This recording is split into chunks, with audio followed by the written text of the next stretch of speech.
and then it's going to be left to the So chance. long as it lasts until the end of Worlds, I'm happy, you know?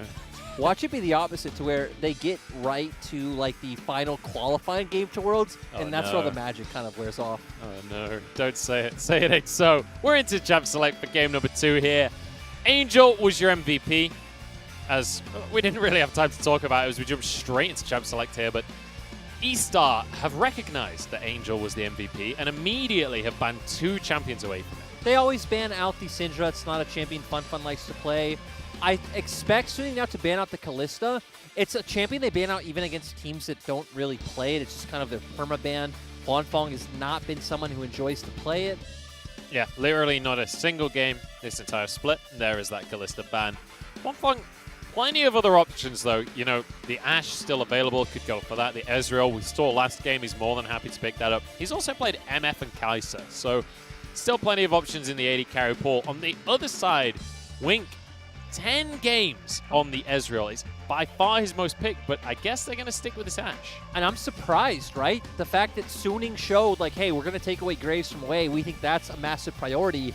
And eStar is saying, no, we don't care about the Graves. We're just going to once again go towards the Ashe.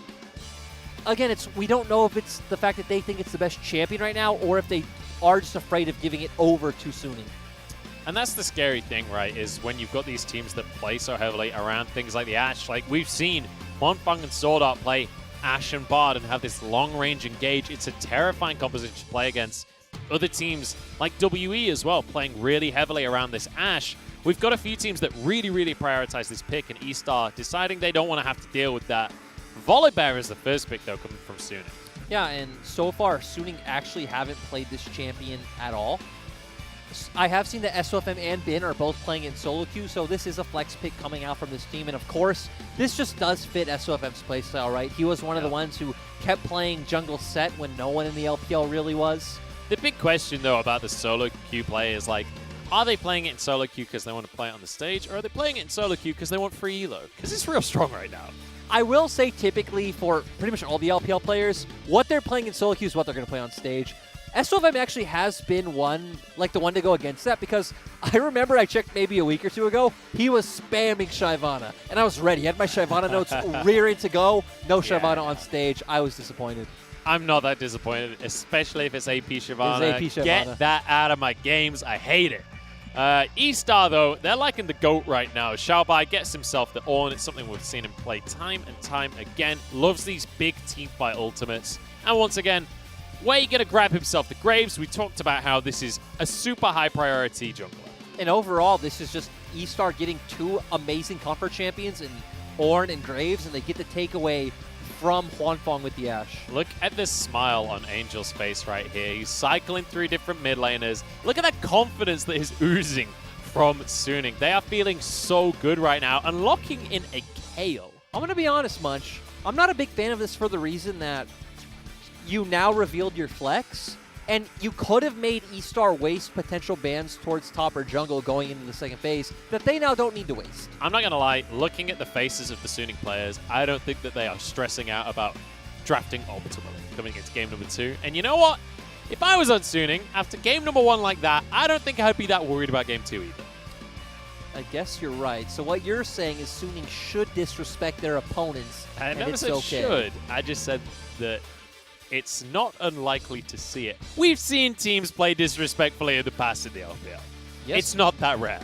That is true, and still Suning now are going to have an option of whether they want to counterpick mid or support. These are typically the 2 roles we do see left. With all the bans towards Angel's champion pool, maybe we see mid pick 4th, but the fact that Suning are actually actively banning out supports would signal to me that they want a 4th pick support, and this could be a Bard game. It is SwordArt's best champion this split. It's his most played champion this split.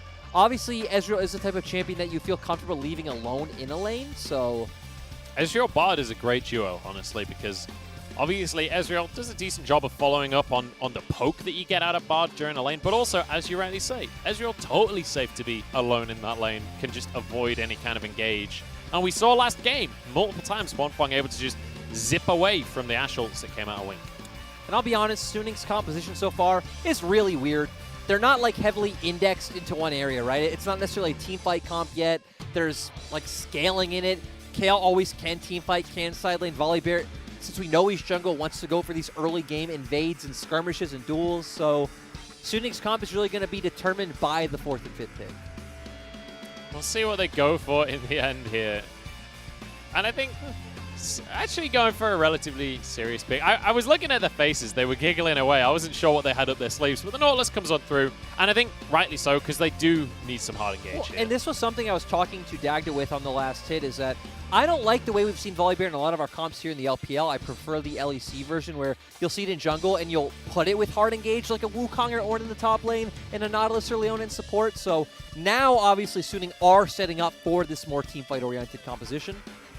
Oh, wow.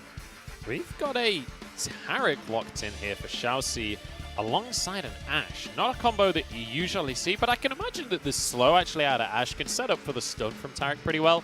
But it is something we've seen out of Xiaobai a lot, especially last split. We saw him leaning towards the Taric. Hey, Taric Ashe might not be that good. Taric Kassadin is terrifying. Yeah, I really like eStar's comp, but I'm more interested in wondering what Angel's going to pick into this, because in solo queue, Angel plays a lot of like aggressive AD champions. Like he plays a lot of mid lane Lucian and things like that. So I want to go for the LeBlanc. This is something we've seen Angel on in the past. It's something that he can definitely dominate. But that's really interesting. So feels like if wouldn't see this, we see a lot. But it's not necessarily any of the champions in isolation being weird. It's seeing this kind of these champions all thrown together being a bit different. It is a bit of a weird one here from Suning, but they're clearly feeling confident coming into game number 2. In eStar, I like this composition that they've gone for with this Kassadin alongside a Taric. There's a lot of potential for late game carry, especially with the Ashe, especially with the Graves as well. There's pick potential here too. We'll see if eStar can get it off of the ground here in game number 2, because Suning, they made game 1 look easy, and now with a potentially disrespectful draft in game number 2, we'll see if this is going to pan out for them. And I want to see what Rune Fenfen takes in the mid lane, because I do know some players who would take Conquer in this matchup as a Kassadin, but obviously if he doesn't have the confidence, we'll go with the fleet footwork. It is a matchup that is rough for Kassadin in the very early levels, so especially levels 1 through 3 is when LeBlanc really needs to start trading heavily and finding an advantage. There are not very many matchups for Kassadin that aren't rough. We actually Level 1 through 3. I remember we've seen this. It was from Fofo, the Halo Blades LeBlanc, and he built Hextech Gunblade first, and hard to punish the Kassadin, you know, with some AD. I remember this, yeah. And he didn't go for the full AD split push LeBlanc build. It was just the Gunblade years ago. Yeah. He did go into the AP after the Gunblade, but yeah. Went for the AD early just so that, you know, Kassadin, the reason he's good, or the reason he can survive against LeBlanc is he has the spell shield on his Q. Doesn't matter if all the damage is coming from autos. Yeah, exactly. So that's going to be really interesting to see. And the Colonel also favoring eStar's composition, which is how I've obviously kind of, I haven't clearly said it, but I've been skirting around it of like, hey, eStar's comp makes sense. And the comps I typically favor are ones that are very straightforward and make sense. Suning's is going to be more interesting to where, okay, you have a counter pick in the top lane.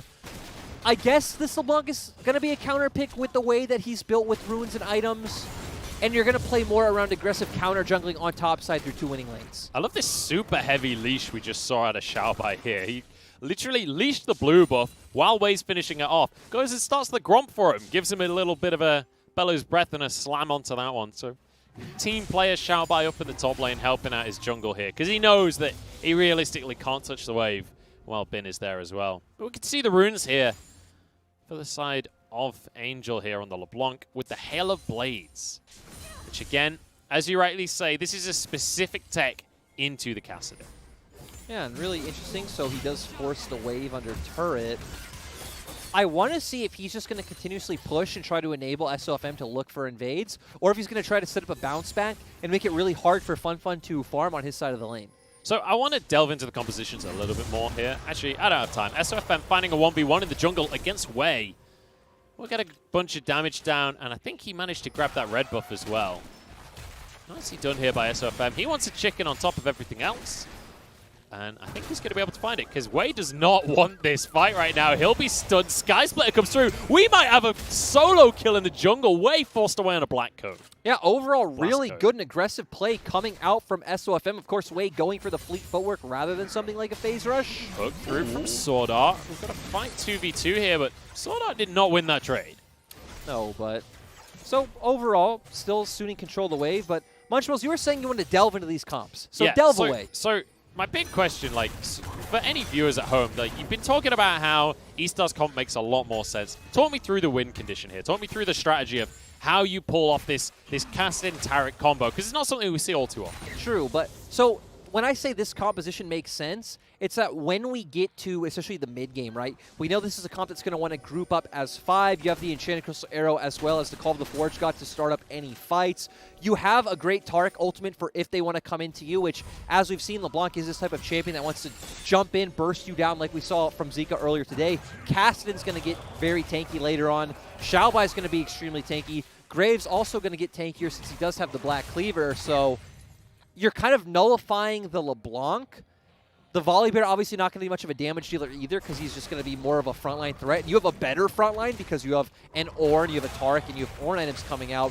So you're really going to be relying on Kayle on the side of Suning to where eStar have 3 carries they can play through. SofM might just have to flash here. Xiaobai's here. We'll wait for the Searing Charge, but gets away with his life. But really good counter jungling coming out from SofM here. Knows that the red buff is still waiting for him, so takes what he can away from Wei while he has an opportunity. And overall, like, this was the guess that we put out, right? Hey, they have a counter in top. They technically now have a counter in mid. They're going to look for these aggressive plays through top jungle. It really seems like the only way they can play up their comp. And the way I expect it to transition to mid game is they're either going to just try to hard snowball off of that LeBlanc, or they're just betting on the fact that Kayle outscales what eStar have drafted, but a Kassadin with Ornn items is still something I feel extremely confident with. This is one of those situations where it's like, look, it doesn't necessarily matter how the early game goes if Kassadin gets enough items. SwordArt's in trouble here. Face checks into 3 people. Flashes away with his life, though. I'm kind of surprised he got away with that. Still, though, now eStar should be able to look for... I guess they're not going to look for a dragon. It's still Angel, the one pushing in mid lane. Does have a bit of a... quite a bit of a CS lead, actually, but still... Yeah. As Kassadin, as long as you are getting EXP, I feel like that's what's the most important thing, getting to that level 6 mark. As long as you can get yourself your Rod of Ages relatively early and you get yourself your tier, like completing those items, that'll come with time, but just getting the fundamental items that need to be stacking, that's going to be the crucial thing here. Ultimately, Angel, I love the cold start from him. Yep. Acknowledging that he has the easiest laning phase he could ever want. He has a hard counter when it comes to this Halo Blades LeBlanc. And so he's like, hey, I'm going to farm up. I'm going to grab myself an extra 200 gold. And if any of you missed Champ Select in an earlier talk or just tuning in, this is something we have seen here in the LPL before. We saw Fofo on BLG do it. Hang on.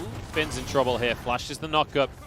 Wei still wants to make this happen. The slope from the smoke bomb will do a lot of work here, but Finn dodges the damage. And it's just going to be a flash. Yep, not going to force anymore. He is only level 4 against the level 6 Kayle, so maybe not feeling confident to try to force out the ult, and it would waste a bit of time anyway to where he could just go and get more golden XP from clearing out his jungle. In the meantime, SofM gets an opportunity to get onto this dragon, and let's bear in mind, it's not Suning that we're quote-unquote meant to have priority in this bottom side of the map. When it comes to this bot lane matchup specifically, you typically give the pressure over towards Ashe. But because Wei's making a play towards the top side, gives SofM the opportunity. Exactly, and so this is why we're saying in the early game, we do favor Suning. They do have 2 winning matchups as compared to just 1, so are going to have more priorities to play around. And this is really going to be the time they need to try and take advantage of eStar, which SofM's looking to do right now. Yeah, they're going to do exactly that. SwordArt doesn't have flash, but a Dredgeline could net themselves some kills here. Xiaobai the target. Still not going to go through, though. Xiaobai flashed to safety, and now it's SofM that could be in trouble. Has to ult himself away from the play. Yeah, but now Bin is left topside, just like last game on the Jax, right? You're a Kayle, you're left topside alone. You're going to be able to just farm up for free. It looks like he's going to prefer to hold the wave, which, with where it is, makes sense. Try to deny minions from Xiaobai. Yeah, and overall, good read on the state of his lane. You would expect it since obviously he's a pro player and a top challenger player, but... Yeah, you would hope that he's pretty good at top lane at this point since he's playing in the LPL. And was one of the most hyped scrim players, over the past year. And let's bear in mind, there has been quite a bit of pressure on Bin this split, because last split, he was on this roster alongside Bubu, and they were kind of splitting the time about 50-50, maybe slightly further in favor of Bubu. In spring, BuBu moved away to V5, and it's like the most beneficial trade ever because Bin has stepped up massively since BuBu left Suning, but also BuBu stepped up massively since joining V5. Both top laners have leveled up. Both teams have benefited. So it's confirmed V5 are not only making their own team better, they are making the world a better place. So thank you, V5. They're like the FlyQuest of the LPL, if you will, making the world a better place. Way's in trouble, but he's not in trouble. There you go. Over to you, Lyric. Yeah. They have Prio in the mid lane. Angel gets to come. That's what happens. But going back to kind of that discussion overall, right? It is unfortunate because Bin wasn't able to play for most of spring because he was quarantined. He was stuck in Wuhan from our understanding, so wasn't with the team. Did come over about halfway through the split. And then Suning had spent so much time playing with BuBu already, it was very hard for them to integrate him into the roster. So we did see BuBu a lot back in spring, but now both teams feeling good off the back of the trade, and Bin has been stepping up in a massive way, especially his Wukong towards the start of the split was really the standout pick. But let's forget about the picks here, because we've got a pick onto Suning. It's Angel caught by the Ashe arrow. Nicely done by Wing, but they can't follow up on a kill. Oh no, not again. SofM grabs himself. The Herald denies it from eStar. SofM will pay with his life this time, so doesn't get away with everything. And that's a first blood to Kassadin. That is not what you want if you're a fan of Suning. Answered though, as a pickup goes onto Wing. Now stun onto SwordArt as well. They're trying to find more for this one. And they're going to be invincible. There's no damage coming in, but hey, it looked cool. Did anyone get the Herald? Nope. Nope. No Herald picked up, and yeah, eStar finding an advantage. Kassadin massively finding. Oh my. Okay. He needs to be careful. Like, he's not getting kicked. Gold still in favor of Suning. And I want to talk about that. But overall, save for good for teams. Up a good amount. We've got a LeBlanc that is 40 CS ahead in the mid lane. We've got a Kayle that is 20 to 30 CS up in the top lane as well. 80 carries are going to be even, but even in the jungle there's a 20 CS lead. Suning are really powering ahead when it comes to just farming up and getting these items. Gunblade just got finished, by the way, on Age. I'm not sold, Munchables. I'm not sold on the Suning comp. I need to see it in action. So what is it that you want to see from them? Tell me how this composition works, because I'm still a little bit confused, That's the point.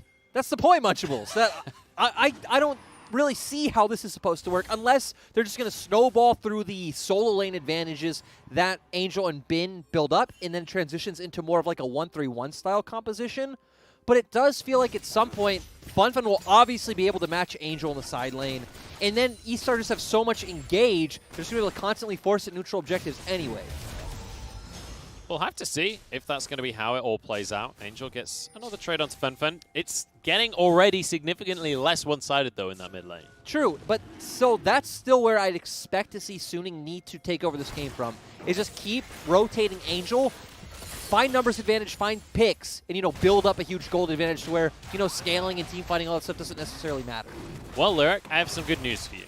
And whether it's for Suning or for anyone, the second Drake is Cloud, which means we will get either a Mountain or an Infernal Soul. Infernal. Angel's in trouble here. The Infernal Soul did go on through, dodges away from the ultimate, flashes over the wall, and Angel's out of there. That was nicely done. That was really well I feel like I was played. watching Civ HD. Oh, God. That brings back some memories. The Yukes. Well, he didn't really juke, did he? He to be was honest. actually... He kind of just ran away. For a little bit, a co-owner in my old team. Really? Yeah. Which team? Machi. He had a small percentage. I remember he yeah. went, yeah. It was a few years I ago. forgot that happened. Hang on, we've got a fight on our hands here. Fenfen jumps over the wall, gets the stun. This is exactly what we were talking about, this Kassadin Taric combo. SofM knocked up and finished off easily. The Xiaobai goes underneath the tower. And well, this is exactly how this eStar composition works. Suning yet to prove how this one's meant to work out. Yeah, exactly. And again, eStar's comp just has so many tools, right? You have so many ways of answering, like, in the game. Eventually, Fenfen just going to be as strong as LeBlanc, but clearly stronger. You have a ton of engaged. You have some disengaged tools as well. The Taric is going to be such a nuisance in the late game for the side of Suning. And we did talk about at the start of the series how sometimes we get a really, really strong presence from SofM. We get to see him dictating the pace of the game, and sometimes starts to kind of suffer during the mid-game and not really know exactly what he's meant to be doing or where he's meant to be doing it. That feels like a situation there where he's the one caught out and probably didn't need to be there. No, we did not, but I guess still, luckily for SofM and Suning overall, is that, you know, sure, Angel has an advantage, that's expected, that's nice, but your Kayle is still starting to get massive, has a 50 CS lead right now. Yeah. I mean, that is ultimately, I fear what it's going to come down to. I feel like that's going to be the win condition, right? Like, we have on one side an Ezreal and a Kayle that can just get massive in the late game and kite everything out forever and then, like, annihilate people. We have an invincible Kayle against an invincible Kassadin. Yeah. Kassadin gets the Taric ult, Kayle gets her own ult. Like, I don't know how to analyze that. I'm just excited to watch it. I want to see the 5v5s. Take me 20 minutes into the future. You're making me doubt myself much as well as that Kayle sounds pretty scary, but... Yeah. Kayle always sounds scary, I especially a few minutes into the game. A few minutes? A lot of minutes into the game. It has been much more than a few minutes, so... Oh, but then you say invincible Kassadin. Yeah, that's also pretty scary, right? Just Taric, man. Yeah, Taric's exactly. ult means he is always going to be at least relevant because he can always be slotted into comps like this. Even without the ultimate, right? Just putting the W and then the E on Kassadin, so he has a shield, he's able to go stun someone up as well. So you now have this mobile Kassadin that can go on your team, stun anyone, and then just burst them out. Imagine having Kassadin's flash stun except every 2 seconds. SofM onto Fenfen here. Bin has rotated down as well, and it's Xiaobai that will be rooted. Gets over the wall, though. Fenfen escapes with his own life. eStar maybe wanted to fight this one. Call of the Forge God. Bin as a stopwatch keeps himself safe as SwordArt comes in, and they're turning this one around. Suning go huge as Bin jumps forward, and there's a kill for huanfeng as well. Now, a Herald. Oh, hang on. Oh. Angel's not done? Yeah, he is. So overall, we at least learn at this point in the game, without the Taric ultimate, eStar definitely don't win fights. But overall, that was a beautiful stopwatch coming out from Bin to avoid the stun. Yeah, really nicely played from the side of Bin, and able to get himself a kill as well. We always talk about these kind of hyper carries. If they can get accelerated to those items, they get online even quicker. He's already level 11. Exactly. And one thing we knew coming in, the one thing that was clear about this composition, if they could get a snowball from their soul lanes, you know, that is always an avenue to win this game. And we're potentially looking at that right now. We are looking at the opposite side as well. Kassadin is also getting pretty fed. So let's see here. They go in with the E. Overall, does get a bit of AoE damage down first. SwordArt coming in with the ultimate. Since Taric doesn't have ultimate, not really able to offer anything else. And overall, Wink is also just not here. So was a 5v4 regardless of not having that Taric ultimate available. Well, it's an Infernal Drake in 35 seconds here, Lyric, and Suning are well aware. They are positioning around this one. TP's available for both top laners. And this would be Infernal Soul point if Suning can grab the Drake, but obviously eStar are not going to want to let that happen. I feel like eStar need to posture long enough for Xiaobai to get his ultimate. It looks like it'll come up around a similar time, so it comes up about 10 seconds after. They definitely don't want anything to happen before that Call of the Forge God is available. Their team is definitely very ultimate reliant. SwordArt gets himself a Dredge line out of there. Both supports on the top side of the map makes me think that maybe we don't see the Drake starter straight away. But Angel's cleared vision, so I think SofM can just move in here. And a Herald in mid lane gives them the pressure to just start this one off. I think it's soon to get this for free. Yeah, waste topside, so eStar not going to commit to a fight until the very last second possible. I mean, that is what you were talking about in the last game, right? Like, when you are the team that is behind, or maybe it was the game before last. Yep, it was in the first series.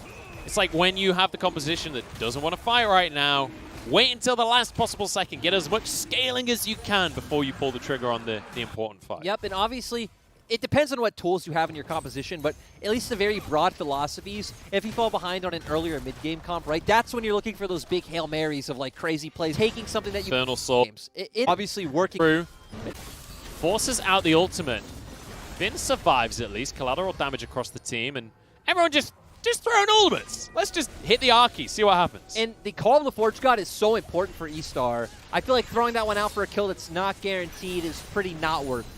And now Suning get to walk on forwards and grab themselves a mid-tower off the back of the not fight that we just saw. They've got a 3,000 gold lead for themselves, Lyric. And in the meantime, Xiaobai's moved down just to take a minion away from the bottom lane. Yeah, we saw eStar waste a bunch of ultimates, and we've already pointed out, eStar's comp is definitely way more ult-reliant than Suning's is, especially when Suning have a LeBlanc on their team, just have a ton of damage regardless. Same with the Volibear, obviously his ultimate is very crucial, but not something like an Enchanted Crystal Arrow or the Taric ultimate coming out. You need those to be able to hit to win out in these fights. So we are getting to a point in the game, though, where Suning's composition is going to come online to at least some extent. We're going to have Huanfeng. He's already on the 2 items, just waiting for that Mana Moon to become a Muramana. We've also got Angel. That even when you're going for this Gunblade build, you still spike exceptionally hard on 2 items. You can see the Lost Chapter and the Blasting Wand. He's going to be hitting 2 items on his next recall. So we are getting to a point where Suning will start to be able to fight. I mean, both teams, right? Both teams have like similar power spikes in compositions, right? Ashe and Ezreal. Ashe, I'd say, I guess, does have a stronger 1 item because you're a Blade of the Ruin King user. Ezreal being more of a 2 item. Angel is on the wrong side of this play right now, but he is on LeBlanc, so we'll see what he can get away with. And apparently, the answer is everything, as he zips over the wall once again. And every single time I get caught out by Angel. Every single time he gets away. I mean, Munchables, I don't know if you've ever watched LeBlanc before, but that is how it works. I've actually played it once. It was crazy, dude. Was it? Yeah. What an anecdote. We have a play on Fenfen, but he's on Kassadin, so he also can just never be caught. We're going to 1v1 between the hyper carries that aren't hyper carries yet, and it means that nothing happens. Now pushing the minion wave, Lyric. You know, we talked about how eStar are kind of like that third string of FPX, and now that we're seeing Fenfen on Kassadin, it feels like it's even more true. Yeah. They've kind of looked at the world champion and gone, hey, let's do that. And you can't really fault him. Now playing the bottom side, everyone TPs immediately. Xiaobai invincible, keeps himself safe here. And as the whole team for eStar arrives, everyone backs away. And ultimately, we set up that this Taric ultimate needs to be used so that Fenfen can go make aggressive plays. If it's used defensively in this manner, it feels like a lot falls apart. Hang on, they just used Taric ultimate, and Dragon is spawning in 30 seconds, Lyric. That is bad news for eStar. Yeah, definitely going to need that ultimate if they want to find some kind of fight that's in their favor. Suning still have everything up. I guess they don't have the Nautilus ultimate, but that doesn't necessarily feel as crucial as Ezreal and Kayle just putting out damage. Like, ultimately, if I'm going to trade Nautilus ultimate for Taric on the other team, you take that trade every single time. 5 seconds until Infernal Drake spawns. This would be Infernal Soul for eStar Suning. giving it up. How am I witnessing this? This is Infernal Soul. This is not... We were like, all right, we have a great soul. Everybody's going to contest. We're going to see fights back and forth, blah, blah, blah. No. We just see eStar completely give up Infernal Soul. That ain't it, Chief. That ain't it. Yeah. I'm just pretty speechless here at eStar. I don't know if they feel like they're going to start winning eventually, but... Suning have a 4K, I don't think so, but okay, I guess more of a 3K gold lead, but they have 2 Infernals, they have Infernal Soul, and this I mean, all of their champions are just going to hit like a truck at this point, right? If Kassadin goes in, I feel like Kassadin just gets deleted at this point. I agree with the Colonel on this one. You know, it was pretty even, and then Infernal Soul hit, and like, you think Ezreal's annoying with just the Iceborne Gauntlet. Try an Iceborne Gauntlet that explodes every time you hit a Q. Like, you think Kayle does a lot of damage? Try it with Infernal Soul. Like, everything is just insane. And let's remember, not just Infernal Soul, right? They obviously have 2 Infernals as well. So damage amplification as well as just, you know, those explosions coming out as well. And here's the thing. It's not the Infernal Soul on matter. It's the fact that eStar did nothing. It's not like they even traded for anything on the map. They never contested 1 Drake. Never. I'm just sad that this went so easily. SofM didn't quite get the blue buff for himself there. Oh, he did. I don't know how I didn't see that. Let's remember that this game, when it came to scaling, like, we weren't hard set in one way or the other, right? We were questioning it. We were pointing out both ways that each composition can work out. But when Suning have every dragon, have soul, it's like it feels pretty clear-cut. Maybe the Suning composition does win by default if eStar never do anything for the entire game. You know? I feel like that's a pretty good It's almost like if you give up the entire map without ever contesting, you probably won't win the game. You know, I don't want to claim to be some kind of expert. No, I feel like I figured out eStar's approach. Do you really lose any game if you don't actually play it? So are they really losing at League of Legends, or are they not playing League of Legends? Conceding isn't technically a loss. Flash from Bin here. Cosmic Radiance used real early in this fight. That is not good for eStar. And Suning, they don't even have to commit to the fight now. eStar like that edgy kid in like high school gym class where like you're playing a sport, you're trying to win, and they're just like over there like, no, I don't care. I don't care about this sport. They're going to do nothing, their team's going to lose, but they feel cooler and edgier for it. They feel like all the girls are looking at them, but that's not how winning championships in LPL work. Here's the thing. None of the girls are looking at them because there are no audiences in the arenas right now. This is not the place. SwordArt got 4 knockups with his ult. Down comes the bear. I mean, there's nothing that eStar could do here. I say that, 1 kill does go their way, but Wink just gets 2 shot by Bin here. 1 more auto when he goes down. Oh, Fenfen pops up though, but he's clopped by a bear. And that's going to be that. Now onto the Baron. Obviously, that fight showed us that this is not clear-cut at all, like who wins in terms of scaling, because holy Fenfen doing so much damage with his ultimate. Holy Fenfen. But at the end of the day, the Infernal Soul Kayle Ezreal team does come out on top. Well, the Baron, if an Infernal Soul was not enough, now a Baron on top of it. Suning, it may not have been the cleanest team fight ever, but you know what? They still get an advantage. They still get more gold. They still get more objectives. And now they can start to take some towers. And this was interesting because you pointed out SwordArt finding like a really good knockup. Flash knockup onto 3 to 4 people. A ton of AoE coming out from the side of Suning. I'm trying to keep my eyes on Fenfen because it feels like he's the one who deals a lot of this damage. Wink as well, doing a lot with his autos, but Fenfen ultimately with those ultimates, just dealing so much AoE. He just annihilated both solo laners simultaneously in that fight. Which, well played by Fenfen ultimately, but wasn't quite enough to win out the fight here. And this is kind of what we were talking about, how like the win conditions are very singular for these two teams in the fights. Like Fenfen has to win the fight. Bin has to win the fight. That is how these compositions function. SwordArt's got a face check here. He will be stunned, as is Bin. Knock up onto both of them. Bin just about gets his ult off, and now the fight turns around, but Fenfen's on the back line and Bin falls. Wei trying to get out with his life. Angel finally arriving. There goes 2 of them, but Suning are losing this one. Knock up across the team. In goes SofM, but he doesn't have the damage to take down a Kassadin, and Fenfen gets more kills in his pocket now. Are we really going to see an Infernal Soul Kayle team lose? I don't know.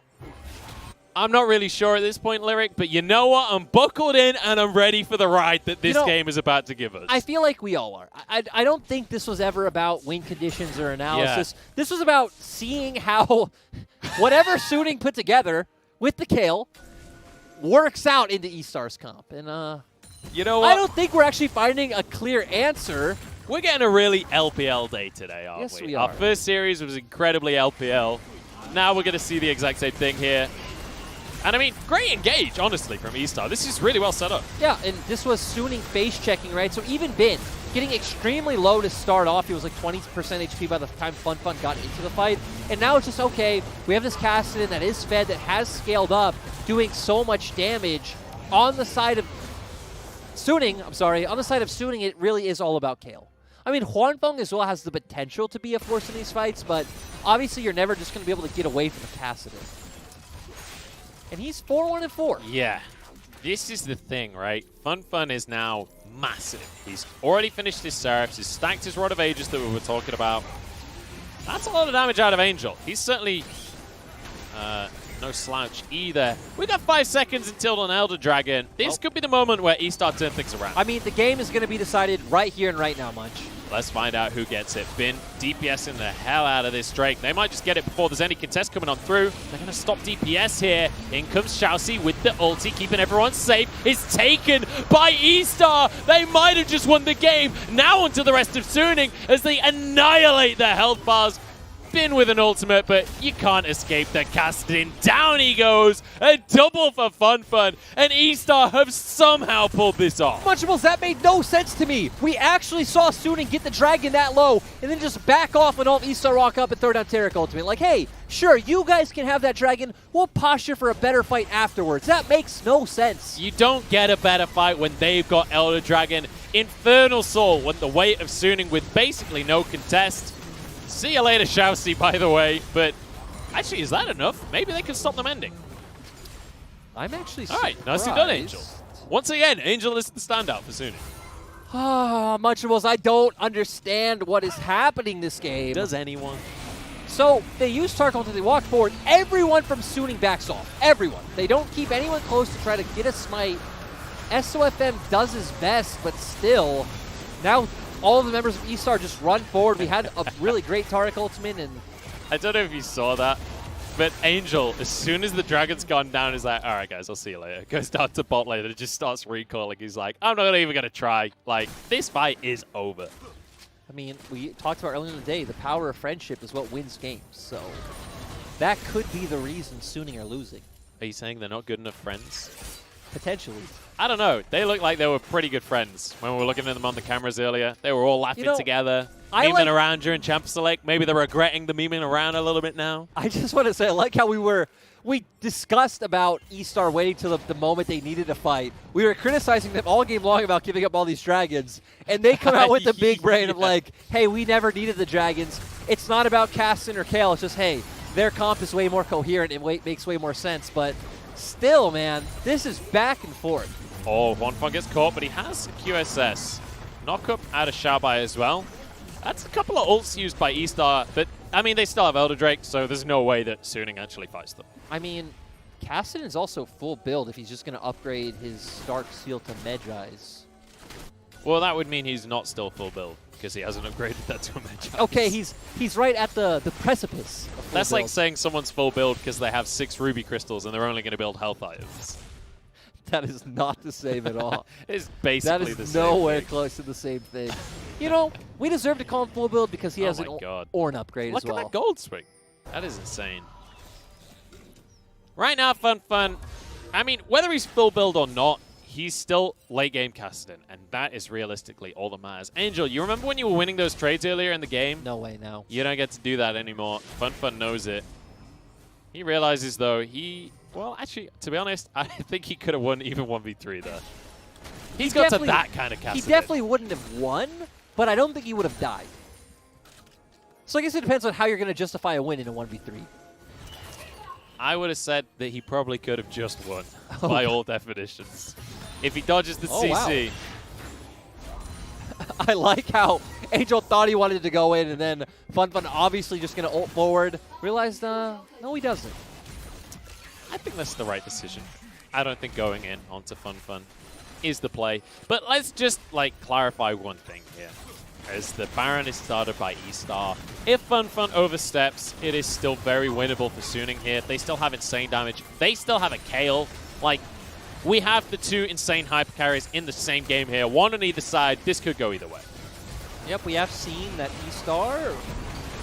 Fenfen in trouble, but Taric ult's still available. That's a stun onto SwordArt, and he just gets annihilated. Now onto the rest of the team. I take it back. This one is over. SofM going to be the next one to fall as Angel is chased down by Fenfen. There is no escaping this Kassadin. There's no way you can run Suning. And now into the base go eStar.